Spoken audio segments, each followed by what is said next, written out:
Makabagong kagamitan ang dala ng Makati City Disaster Risk Reduction and Management Office na nagtungo sa Bicol para mapabilis ang pagtulong sa mga kababayan na naapektuhan ng Bagyong Christine. Ang detalye sa balitang pambansa ni Jumalyn Doctolero ng PIA-NCR.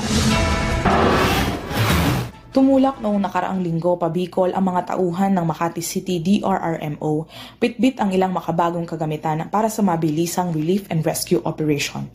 Sa direktiba ni Mayor Abby Binay, layo ng grupo na agarang magpadala ng mga trained and experienced personnel mula sa Makati DRRMO upang tumulong sa rescue operations sa Bicol Region na naapektuhan ng Bagyong Christine.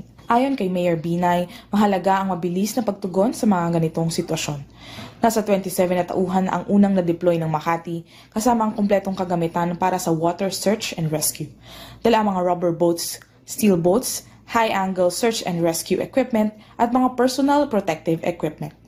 Lula ng 4 na rescue vehicles, ang mga rescue personnel ay may dala ring 2 basic life support ambulances at isang counter truck para sa sigurado at mabilis na pagtugon.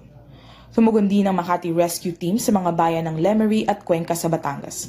Nagpadala sila ng karagdagang 22 search and rescue personnel kasama ang 3 response vehicles, isang rescue truck at isang ambulansya.